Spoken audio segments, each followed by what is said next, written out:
Coming up on Tech News Weekly, my story of the week is up first. It's about California's Governor Gavin Newsom saying it's time to limit the use of smartphones in schools. Amanda Silberling of TechCrunch is here this week, and her story is about an interesting social media network called Butterflies, where humans and artificially created characters interact and post on a social media network. Really weird. Then another story of the week. This time, it's about how those influencers, or as the Wall Street Journal calls them, the creator earners, are earning less money for their creations. Before we round things out with the Washington Post's own Caroline O'Donovan, who joins us to talk about an important story.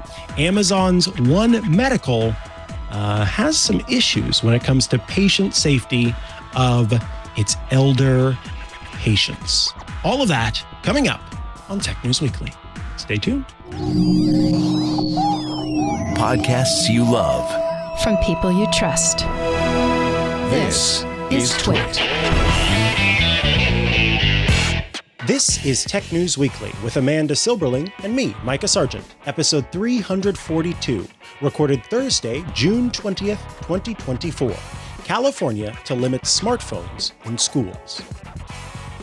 Hello and welcome to Tech News Weekly, the show where every week we talk to and about the people making and breaking the tech news. I am your host, Mikah Sargent, and this week, as I promised you, things are a little bit weird this month, but don't worry, they'll be back to normal soon. But in the meantime, we get to celebrate because Amanda Silberling of TechCrunch is here to join us for this very episode of Tech News Weekly. Welcome back from all the places you went, Amanda. Hello, I am definitely bringing the weird vibes as well. I am in the podcast dungeon, which is the unattractive yet soundproofed little room in my apartment, and been off work for 2 weeks. So I'm like, what is the tech news? I need to know as much as the listeners. Well, good. I am happy to bring the tech news. This week, I will be starting, and that is because Amanda has wonderfully agreed to join us for another story of the week. So we will have 3 stories of the week this week. My first one is about a little change making its way through California right now. California Governor Gavin Newsom has said, hey, you know what's not great? Smartphones in schools. And I think that there shouldn't be smartphones in schools. There was a statement that he gave on Tuesday, as we record this on Thursday, so a couple of days ago, saying, quote, I look forward to working with the legislature to restrict the use of smartphones during the school day. When children and teens are in school, they should be focused on their studies, not their screens. Now, this is an overall kind of important story because there's a lot involved here. First and foremost, these restrictions are set to go into place by August. So that's just around the corner. And Wow. We don't know exactly, right, what these restrictions are going to be, other than we can look to other states that have already done this and kind of use them as a template. Usually it's interesting because California serves as a template for other states passing laws. In this case, we're looking outside and figuring out what needs to be done. And of course, as The Verge points out in this piece, it is worth noting that this is the home of Silicon Valley, where a lot of these smartphones and also the social medias are based. Now, this is an ongoing conversation, and it's part of the reason why I'm really glad to be talking to you specifically, Amanda, about this, because as The Verge kind of points out, there's a lot here outside of just, hey, smartphones might distract students, and smartphones might be, causing people to bully each other, or not causing them to bully each other, but giving them a means to bully each other, but that there's more to it because social media as a whole is being looked at right now as a potential concern in the US and elsewhere. In fact, just was it earlier this week as well, June 17th, which was Monday, the US Surgeon General has written an essay in the New York Times wherein he says to Congress, I think you should introduce Surgeon General's warning labels for social media. In the same way that if you go to buy a pack of smokes from wherever you buy packs of smokes these days, I don't know, those stores that just say discount tobacco probably, where they have the huge text on them that say, using this will kill you. You will die if you smoke this. This causes cancer. This is bad. And in some countries, it actually shows horrifying images of like blackened lungs and cancers and things, with the hopes that people will not do it. That is what they want to introduce to social media as a warning, saying that there are potential mental health harms. So first and foremost, I wanted to ask you, Amanda, looking back on your school years, when did you get a smartphone in the first place? Or actually, no, I'm not even going to say a smartphone. When did you get, because smartphones came a little bit later. When did you get a cell phone in school? And did you use it during the school day? And how distracting was it, if so? So when I was in middle school, I had flip phones, which the primary use was so that I can tell my parents when to pick me up from softball practice. I had like a couple friends that also had phones and we would text each other, but this was when texting like costed money per text. So there'd be people that would, people would be like, don't text me. I don't have unlimited texting. Like your texts better matter. But I don't remember being very distracted by it in middle school. But by the time I was in high school, this was when people started having iPhones more broadly, probably like iPhone 3 to 4 generation. And I wouldn't say that it distracted me during class, maybe because I was a nerd and I was like, I got to study, I got to know what I'm doing. But like, that was what you did on your lunch break. And I think there were some teachers that just like did not care. Like I was very obviously playing Pokemon on my phone under the desk during my stats class. And the teacher was just like, well, here we are. But that was because I had already gotten into the college I wanted to go to. So that was my senioritis rebellion, was playing Pokemon. Yeah. So for me, same thing. Middle school had a flip phone, mostly to call my parents or call my mom. Hey, it's time to get picked up. I also remember having the T9 texting and having a couple of friends that I could text every once in a while. But yeah, you're right. We had to really be selective about the texts that we sent. And unfortunately, growing up, didn't have a whole lot of money. And so we always had the like track phone sort of situations.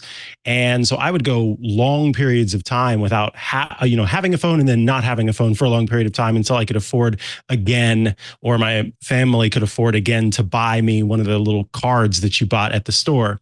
And so it wasn't a consistent enough thing in my life that I really latched onto it.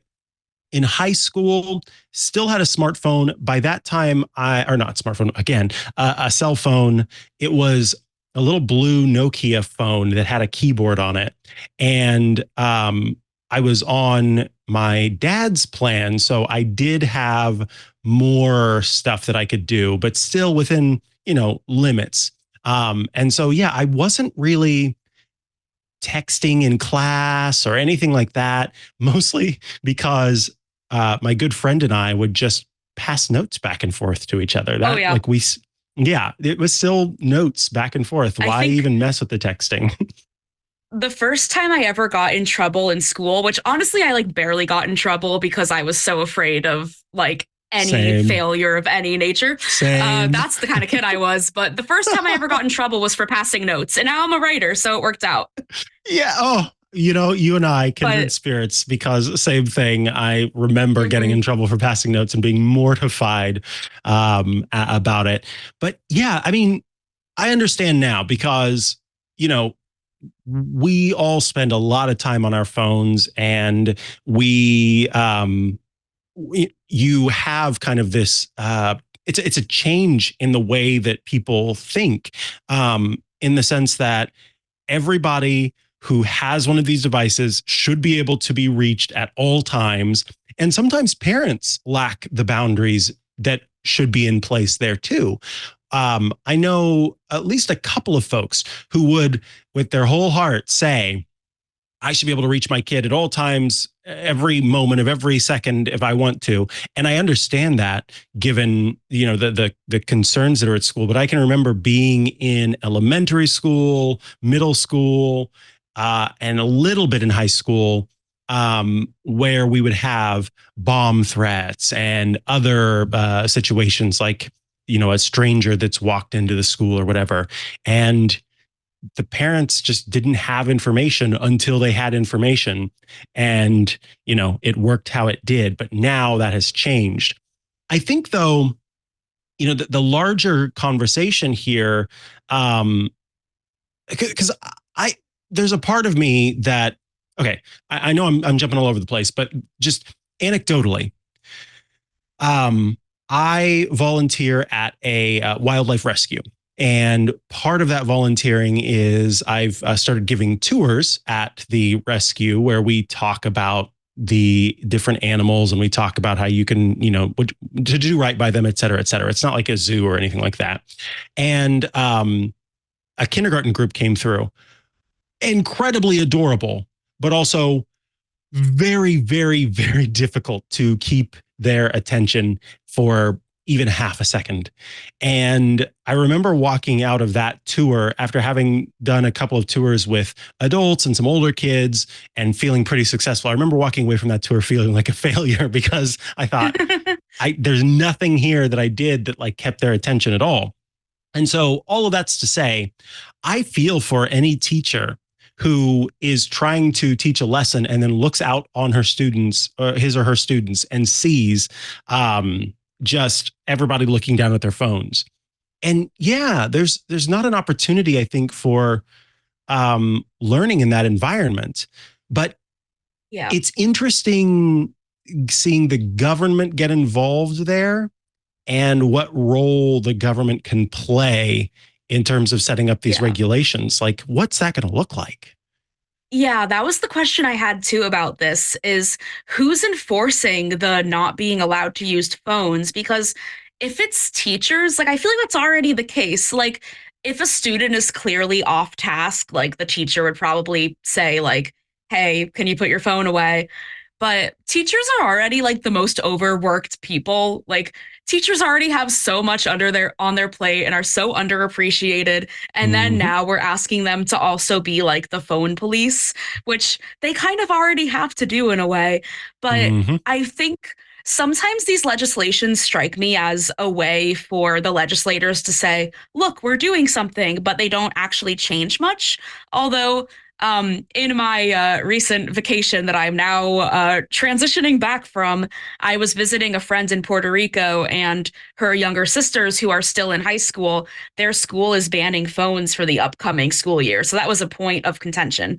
But they were a bit concerned about that, but I think it's just because they are nerdy and don't have a lot of friends and want to use their phones, which I can relate to that too. Yeah.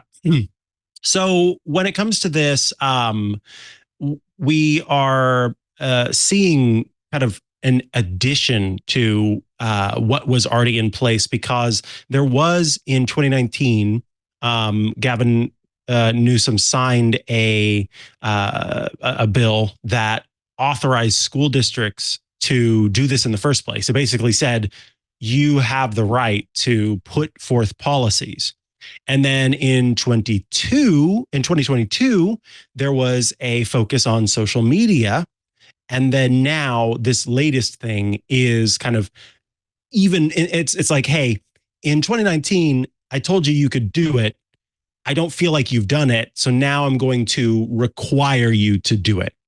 And that is I think the only role that the government can have from that aspect. But you're so right that ultimately this is just going to come back down to teachers once again, and teachers having to do what they're already doing. Again, you're very right. Like the teacher is already trying to make it so that the student doesn't. I guess the only thing that this does here is it does give those school districts and thereby the principals and thereby the teachers a little more authority if it is, as it seems to be more so than ever, a parents versus the administration situation where the administration can say, in public schools, we have the right to limit your child's access to phones because the governor told us we could.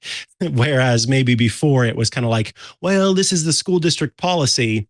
And then the parents, hold an open community meeting and complain about it, and not a whole lot happens. So maybe there's some teeth to this in the sense that it empowers school districts a little bit more.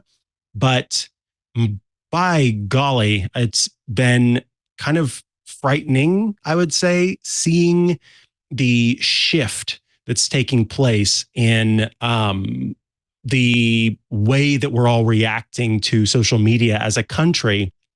And now considering it being as bad as smoking is for you, enough to put these labels on it.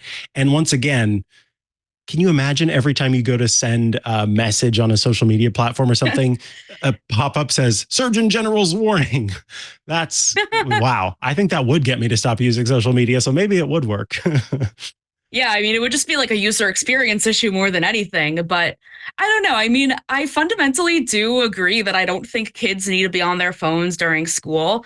But also I understand why, given gestures wildly at events that happen in schools in America, I understand why parents would want to have access to talk to their students or to talk to their kids. But also, like, if there were an emergency, the students can like turn on the phone. But I don't know. It's sad that this is even like a thing that we have to consider in the discussion of should students be on Instagram during science class? It's very simple. The students should not be on Instagram during science class. All right. Let us take a quick break before we come back with Amanda's story of the week. I do want to take a moment to tell you about Panoptica. We're bringing you this episode of Tech News Weekly. What a great name. Panoptica, Cisco's cloud application security solution, provides end-to-end lifecycle protection for cloud-native application environments. For those of you out there who know every single one of those words, you're going, ooh. It empowers organizations to safeguard their APIs, their serverless functions, containers, their Kubernetes environments. Panoptica ensures comprehensive cloud security, compliance, and monitoring at scale, offering deep visibility, contextual risk assessments, and actionable remediation insights for all your cloud assets. Powered by graph-based technology, Panoptica's attack path engine prioritizes and offers dynamic remediation for vulnerable attack vectors, helping security teams quickly identify and remediate potential risks across cloud infrastructures. A unified cloud-native security platform minimizes the gaps from multiple solutions, thereby providing centralized management and reducing non-critical vulnerabilities from fragmented systems. Panoptica utilizes advanced attack path analysis, root cause analysis, and dynamic remediation techniques to reveal potential risks from an attacker's viewpoint. This approach identifies new and known risks, emphasizing critical attack paths and their potential impact.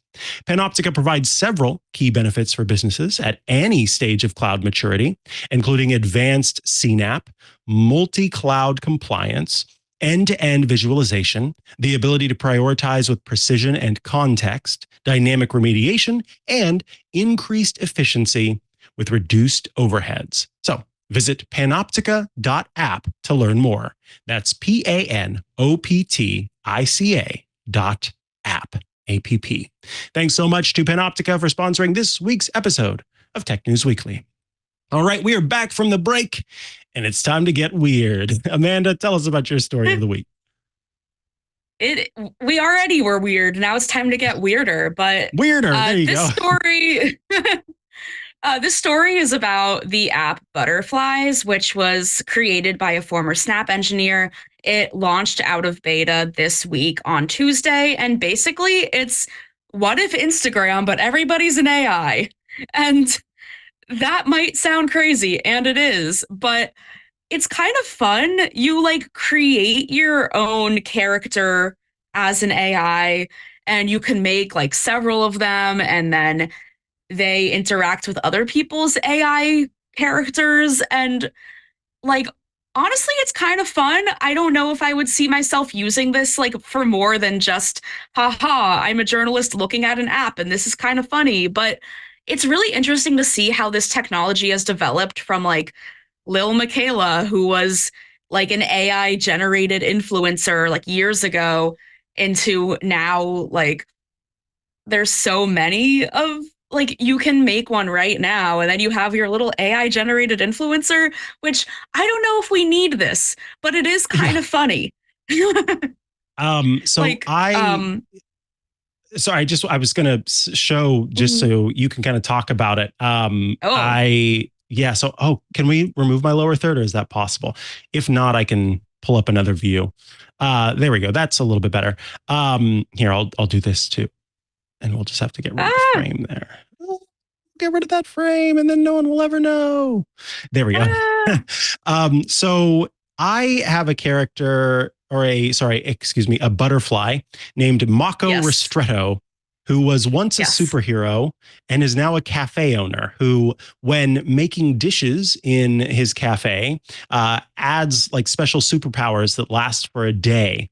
And Mako has posted some different photos of people who've come in.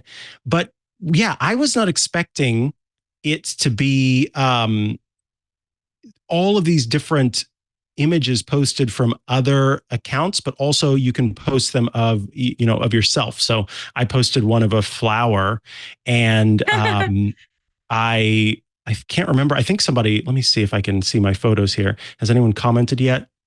No one's commented yet, which is too bad. But I also responded to one of the accounts, and it was Ronald McDonald. And Ronald said something really depressing. It's all just a facade, isn't it? The smiles, the laughter, the temporary superpowers, just a way to distract from the emptiness within. And I said, are you okay, bro? And Ronald said, oh, I'm more than okay, my friend. Just call me the king of clowning around. Weird. Oh my God. Yeah, that's a lot. My colleague Aisha wrote an article about this, and she said that she found a CEO who is hell-bent on keeping the price of Costco hot dogs to be $1.50.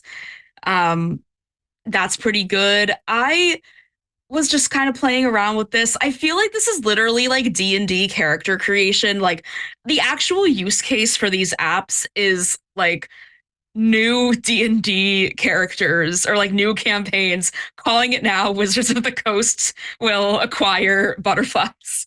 I don't think that's going to happen, but if it does, you heard it here first. But I made a character that was like a pop star who's actually really bad at singing, but feels really confident. And I did notice, like, I'm always kind of looking for like, where are the flaws in the app? And it did assume that the pop star is a white blonde woman with blue eyes, which was interesting to me. And then I was like, okay, well, what if I try to like trip it up and say like, then I created a rapper who only raps about STEM. And like they gave me a woman with dark hair, and it could just be random, but it's kind of interesting to see like what sort of archetypes it spits out depending on what kind of person you create. I also wonder if does it know that I am a woman and that's why it was giving me like women characters, but I don't know. But I have a rapper who writes songs about science, so we'll have to see what new tunes they spit out.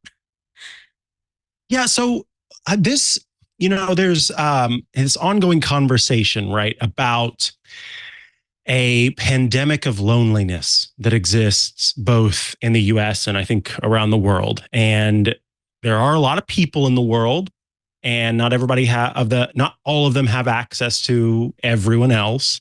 And there's that part of me, the part that's aware of that, understands why something like this could maybe be of some sort of value. If you regularly are posting on Instagram and it kind of hurts your heart that no one ever comments on anything that you post or responds to anything that you post or likes anything, then this could be an opportunity to at least feel some level of connection. People would argue that that's kind of a sad thing, and I get that. But I think as a, what do they call that? Like a mental concept, but that's not the word. As a thought project? No. What is that? Thought experiment? Thank you. Ding, ding, ding. As a thought experiment, I find this fascinating because there is something to be said for these two different things coexisting, right? You have, like, I was able to post a photo myself, and then there are other people who have created butterflies who are able to post photos themselves. They're able to go comment on the butterflies posts. They're able to respond to each other. That part is interesting from a thought experiment point of view.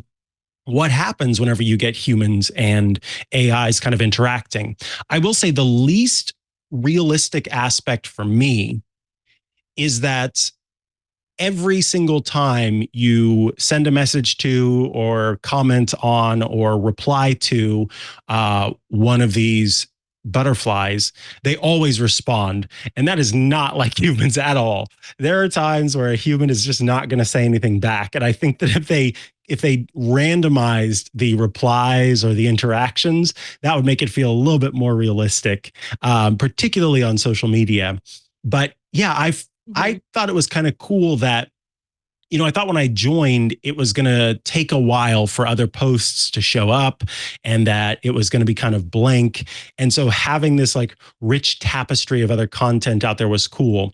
But in much the same way that you noticed the pop star with blonde hair and blue eyes, I noticed that there was a character that was created whose name was like Ghetto Superstar or something. And it was a black man who was standing in front of graffiti in almost every one of his photos. And so I don't know about the content moderation aspect of this. I mean, the Ronald McDonald character, the description for it is a sleazy clown. So it's already trying to be creepy already.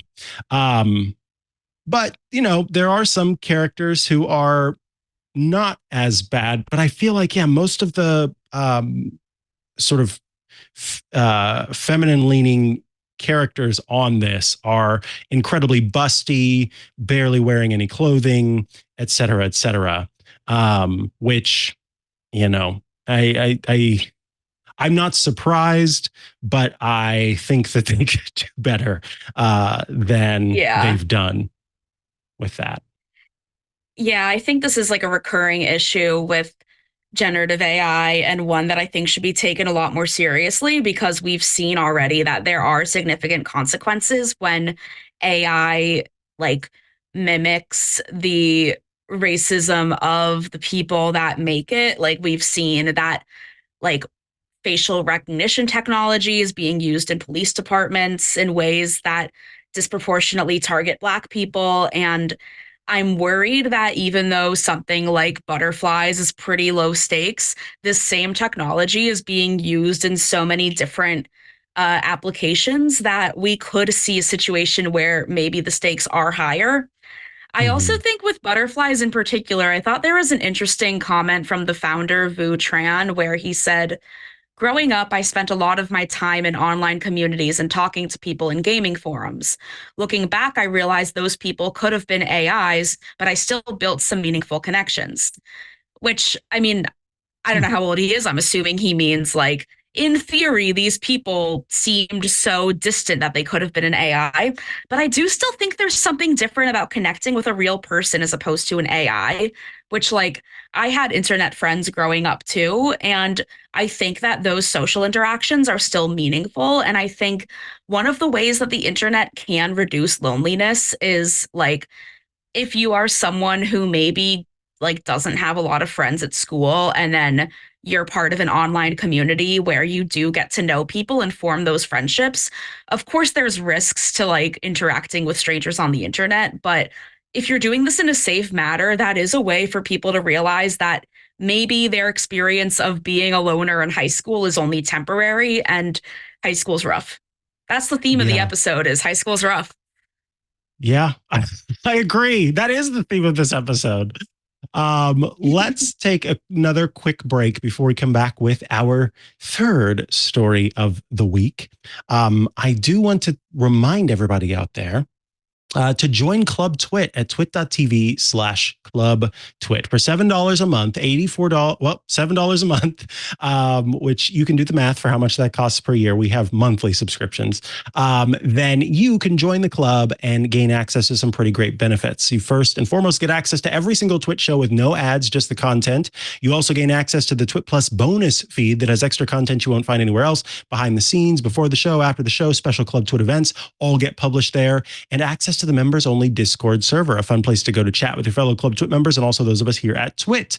Just last night, I hosted the first of many Mikah's Crafting Corner events.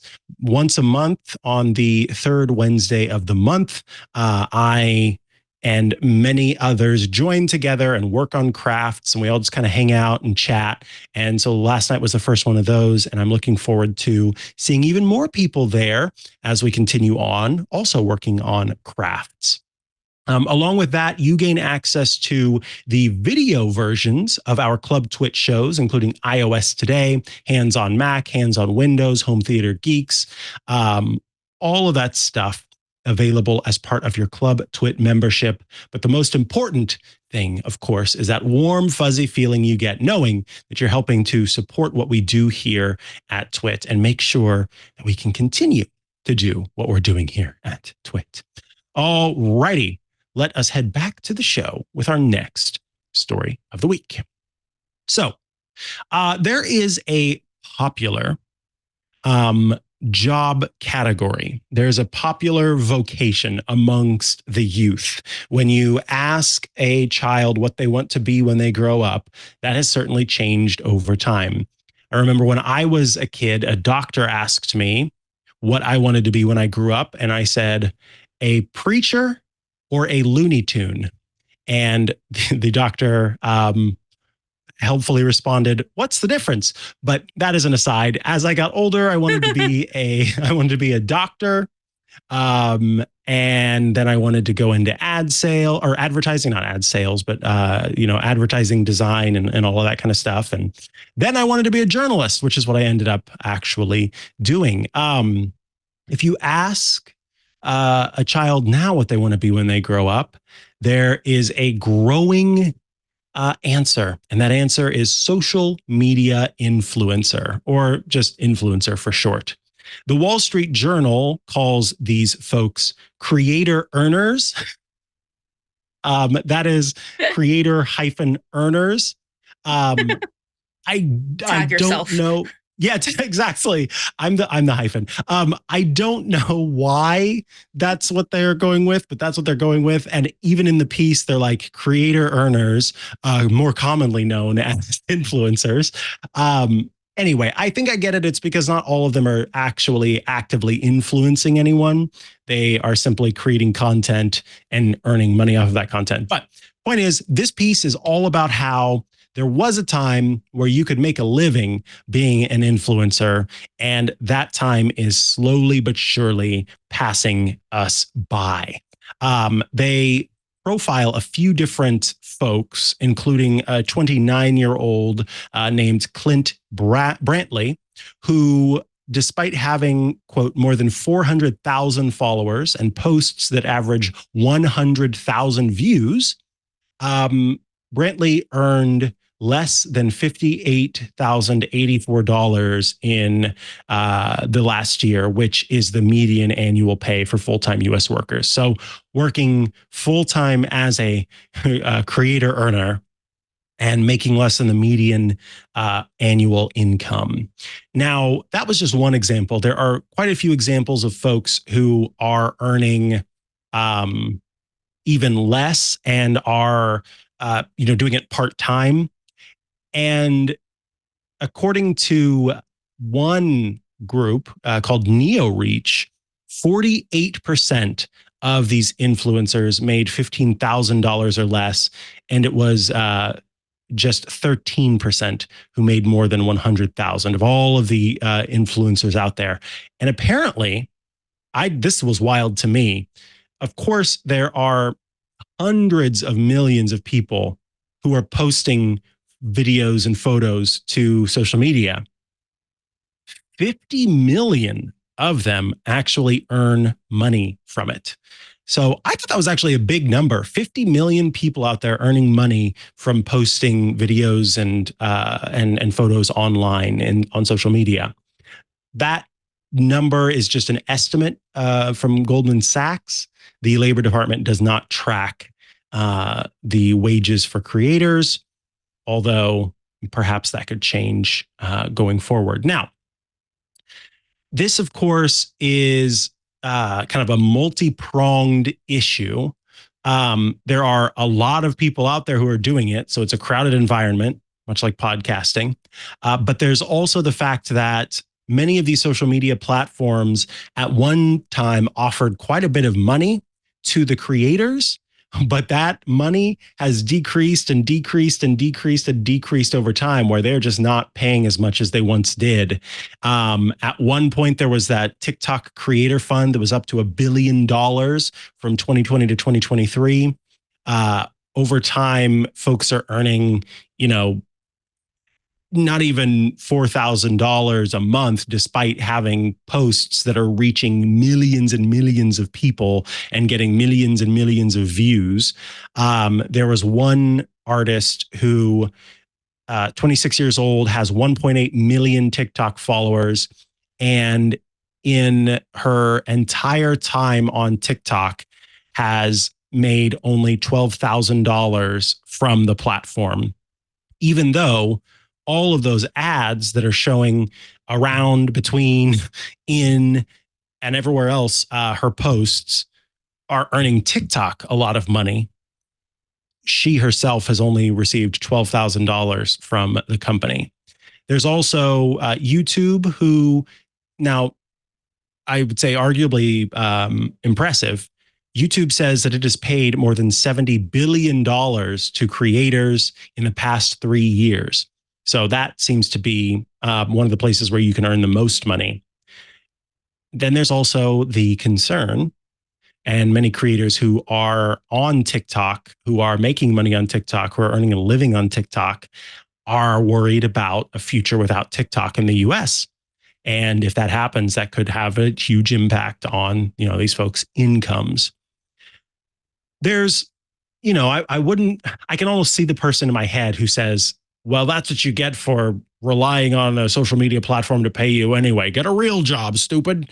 And that is, I understand that sort of mindset exists, and there's nothing that I can do to change that person's mind, but it doesn't change the fact that there is an impact happening here. So even if you feel like they should have had a job that is more traditional, okay, but they had this job and it was earning them money and it was working up to this point, and then something changed. And so it still has an impact on an individual in the end.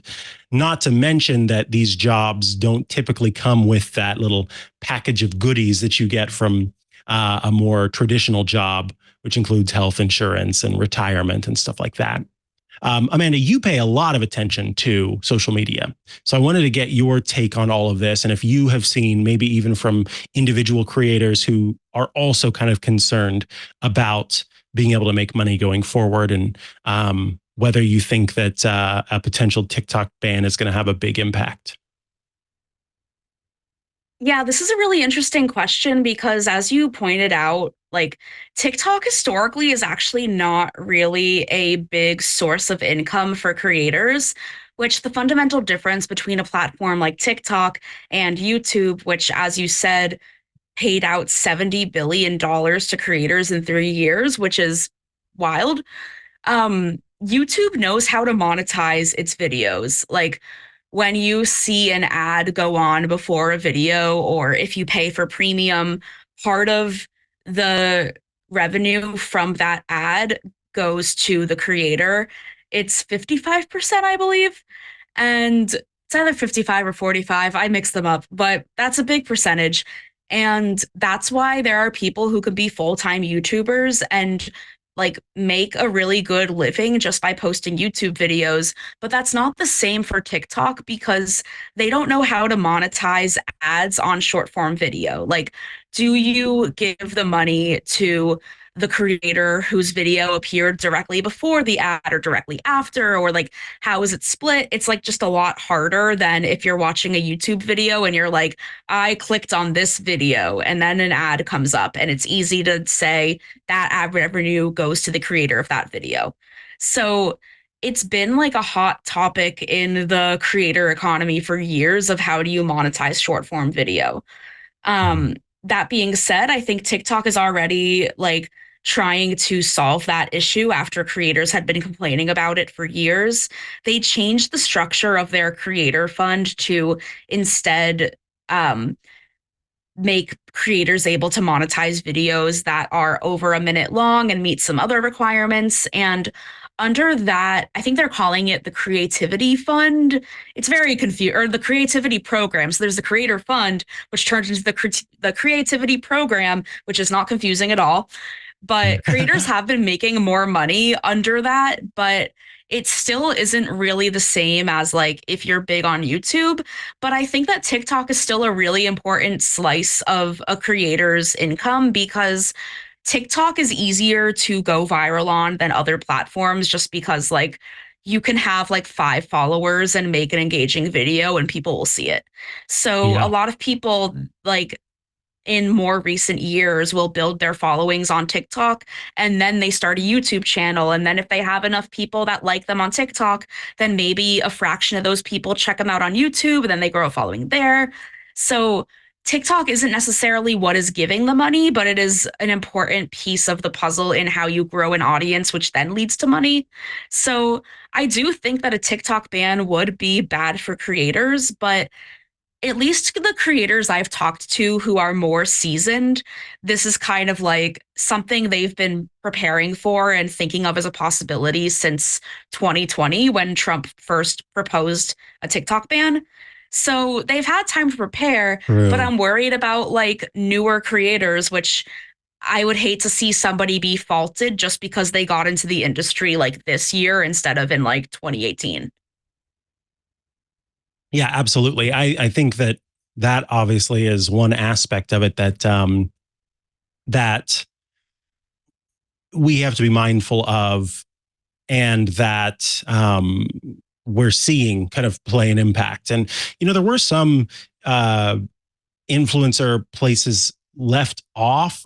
And I guess that's where it kind of becomes difficult because I also consider creator earners to be the folks who are streaming on things like Twitch, which has its own methods of earning, and YouTube Live, which has its own methods of earning.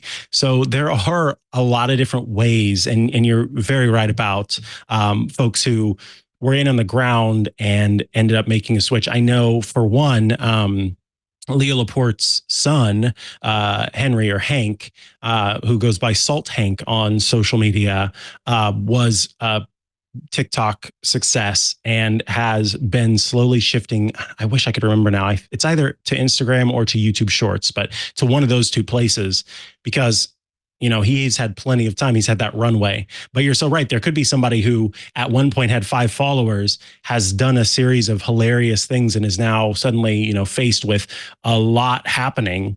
But because of the issues, it's caused a problem. Or it will cause a problem going forward. As an aside to this, there is a documentary on Netflix, and it is called what is it called? Now I've forgotten. I just finished it, so it's not showing up in my recently watched. I think it's called The Cult of TikTok or something like that. Dancing for the Devil. Dancing for the Devil. Oh my God. And it is a documentary about a TikTok talent agency called 7M that pulled in a bunch of these dancers and then like preyed on their religious nature and got them to like pull away from their families and give most of it is wild, and it is still going on as of this year. So yeah, I recommend everybody check out Dancing for the Devil on Netflix, because I was just flabbergasted watching it. And it made me think of my doctor from when I was a kid, who said the difference between a preacher and a Looney Tune is no difference. Anyway. See, at least you had a variety of potential jobs that you wanted, because I was just like, I'm going to be a writer, and wow, here I am. You knew. Yeah. I was like impressive. A child, but I think it was just I think it's less impressive and more of a symptom of the issues in my brain. All right. Well, Amanda Silberling, I want to thank you so much for taking the time to join us today. If folks want to follow you online and keep up with all the great work that you're doing, where should they go to do so? I am always writing at TechCrunch. If you see an article with a weird headline, probably mine. I am still on Twitter at @asilbwrites. I am my first and last name on Instagram, and I have a podcast called Wow If True, which is about internet culture and all of the bizarre yet meaningful things involved in that universe. Awesome. Yes, everyone go subscribe to the podcast. Thank you, Amanda, and we'll see you again next month. Or actually, yeah, we will see you next month. It's August that we won't see you. Yeah. See you then. Yeah. Cool. Bye. So up next, we have a very interesting story that I'm surprised isn't front page news across the entire world. We'll get to that in just a moment. All right. So some of you, if you have an Amazon account, and particularly if you have Amazon Prime, have probably heard, because Amazon has sent me a number of emails about it and has also tried to do different pop-ups in the app and different ads in different places, encouraging me to try out Amazon's own medical offerings. Well, according to some leaked documents, there may be some concerns with Amazon's One Medical. Joining us to talk about that is the Washington Post's own Caroline O'Donovan. Welcome to the show. Hi, thanks for having me.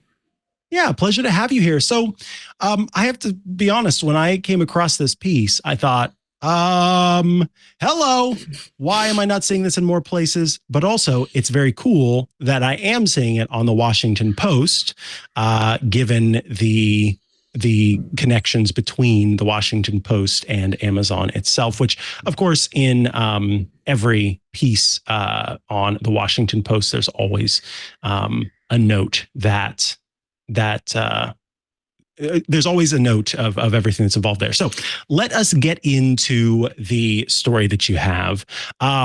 First and foremost, I think it's important to talk about kind of what the goal was when it came to Amazon acquiring and sort of folding in One Medical. So what were the initial promises and expectations that Amazon kind of set whenever it acquired One Medical?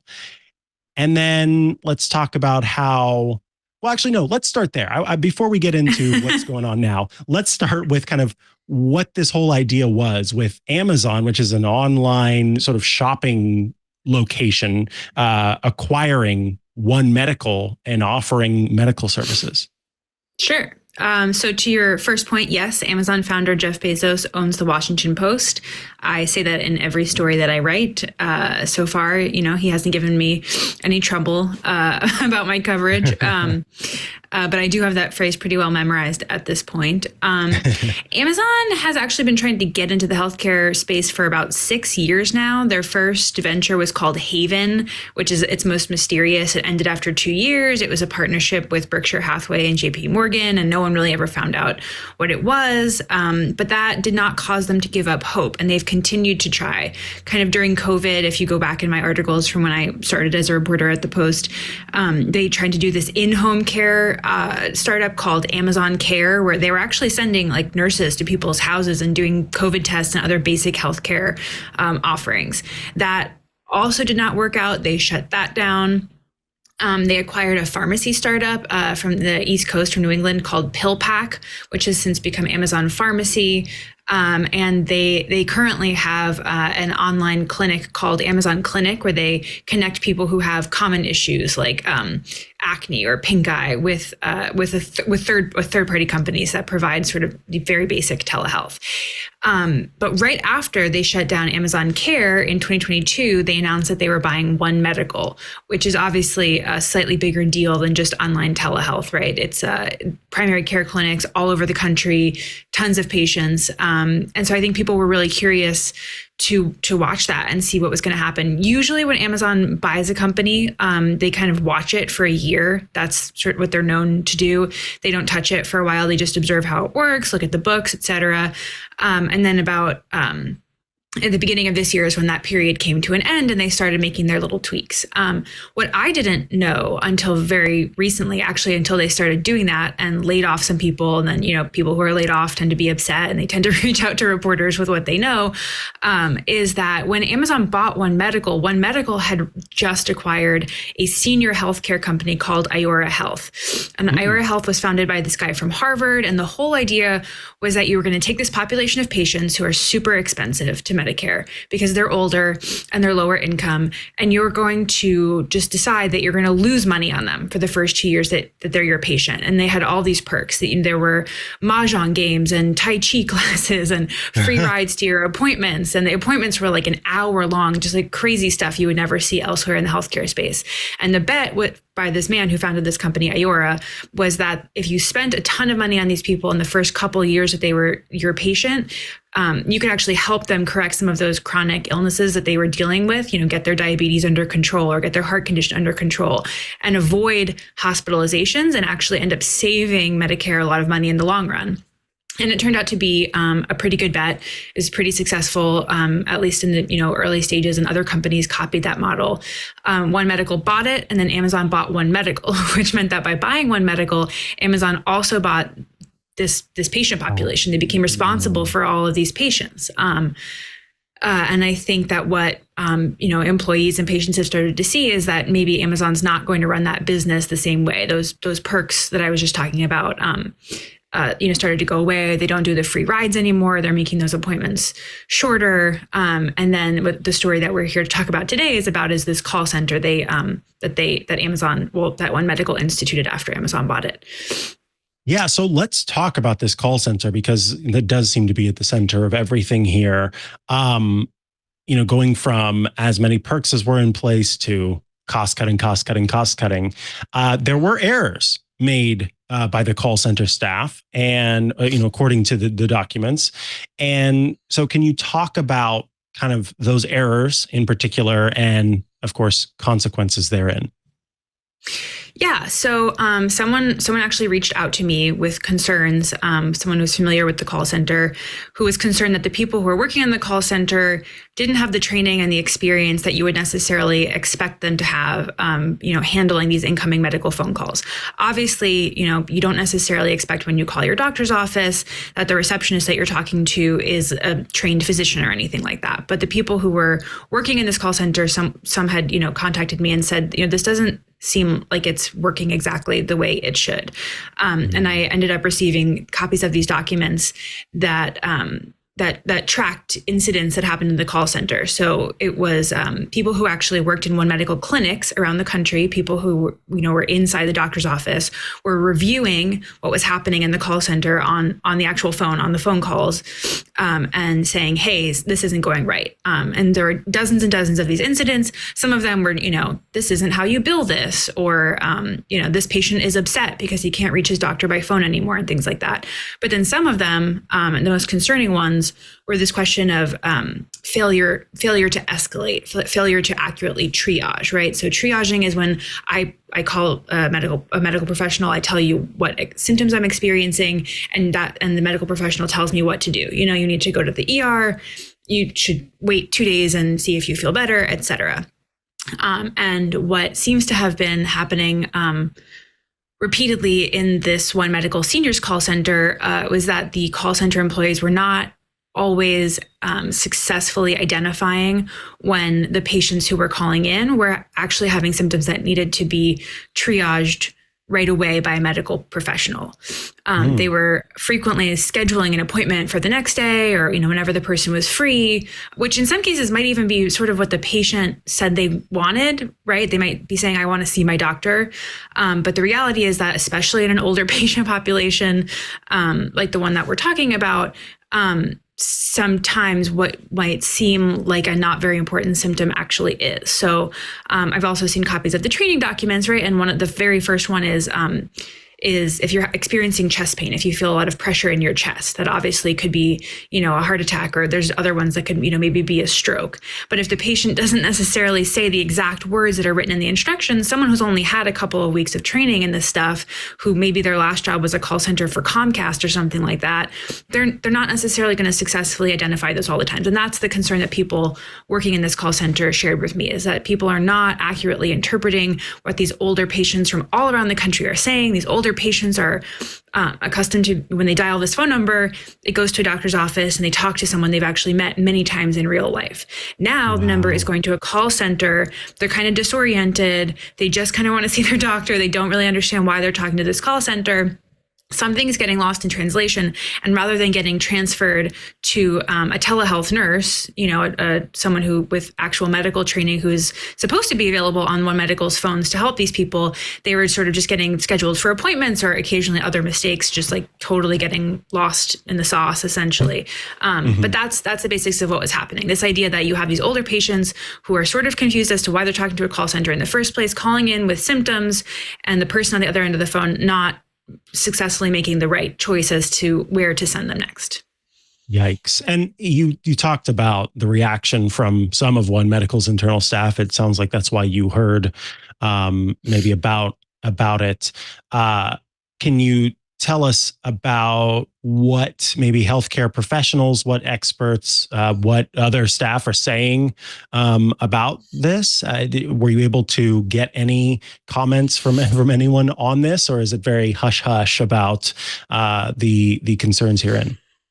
Well, the weird thing about tech companies sort of expanding into other realms of our lives is that they tend to bring some of that tech culture with them. So even though, these are medical professionals, they still are held under the same NDAs that you would have someone who's like designing the next great ChatGPT or whatever. So there's always a lot of anxiety for people who essentially work for Amazon in talking to the press. But I did talk to a few folks. Amazon says, right, that the purpose of this call center is to make healthcare more accessible to these people. It's 24/7. You can always reach it, et cetera. But the people who I spoke with who actually work at One Medical, tended to feel like just because the call is getting answered faster, or you're getting a response quicker, doesn't necessarily mean you're getting better care. And I spoke to someone who's an expert in this kind of thing, not someone who works at One Medical, who sort of said, yes, the idea of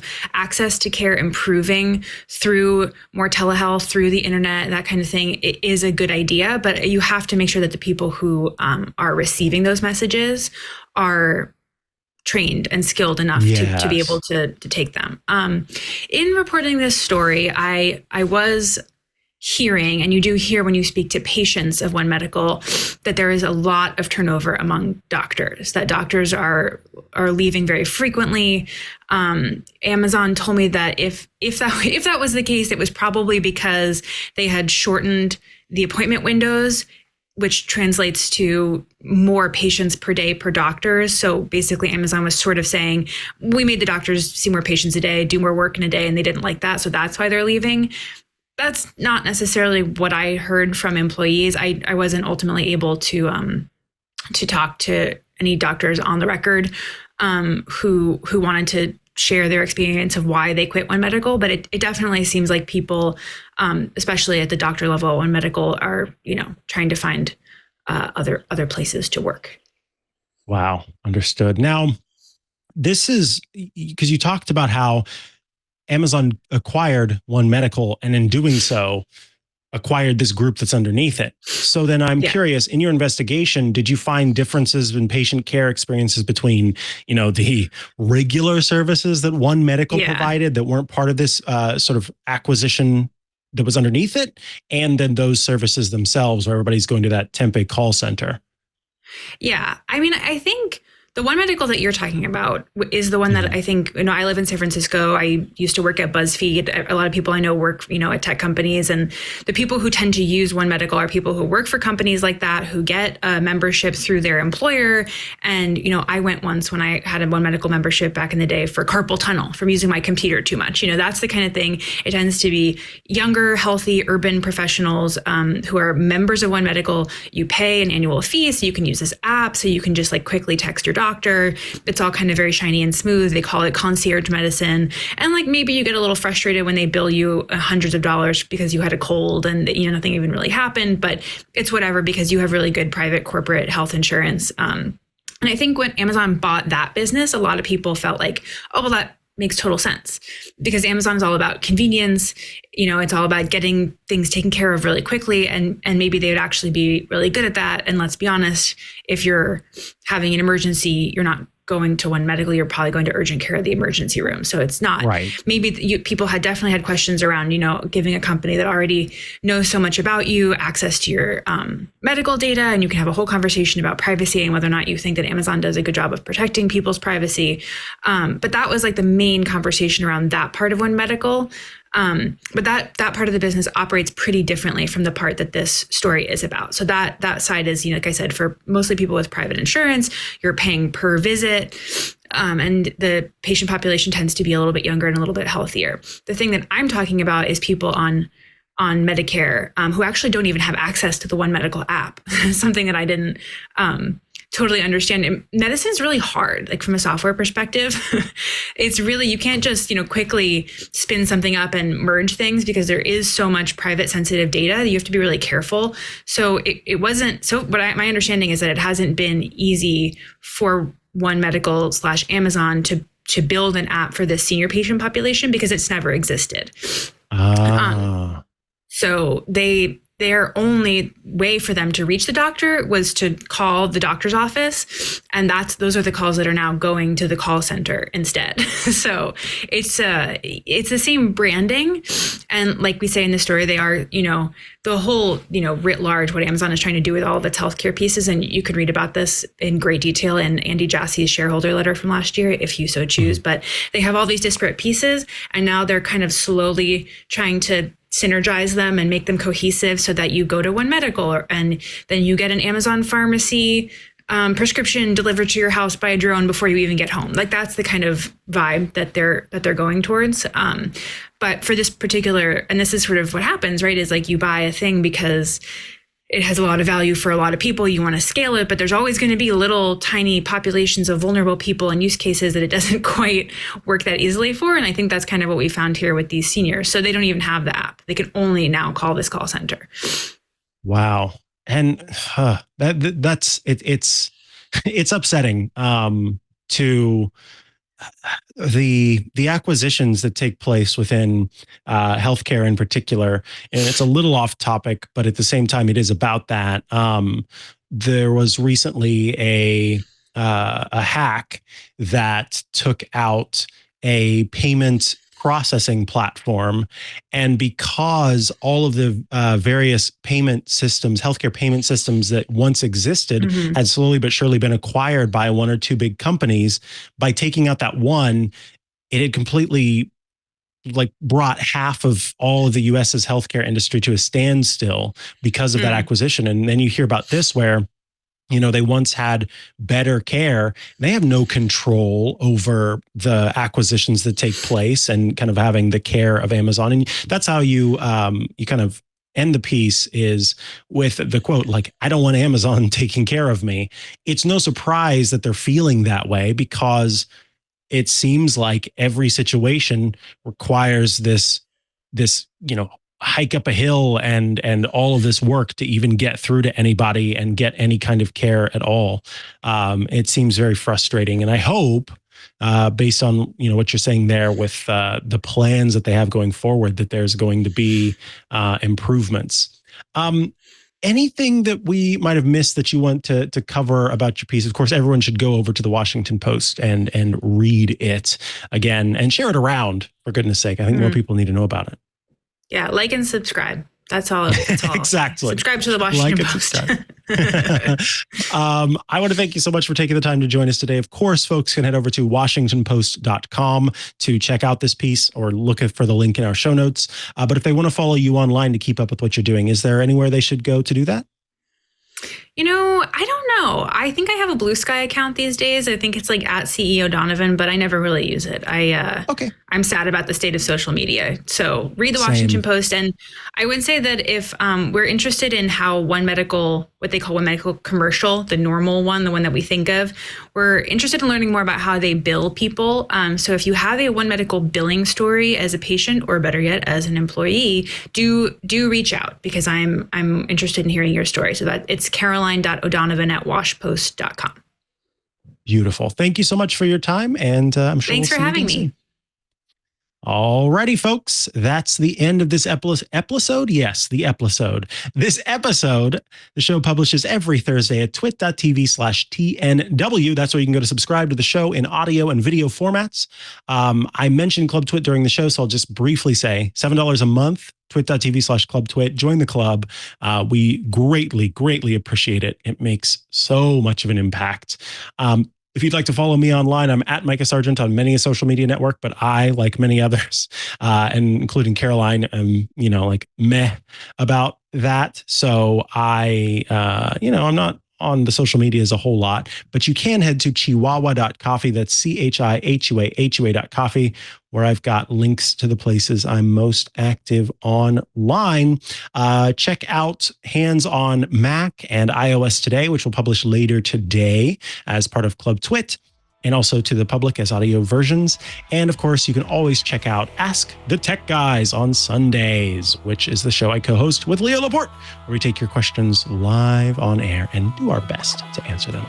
Thanks so much for tuning in. We'll see you again next week. Bye-bye.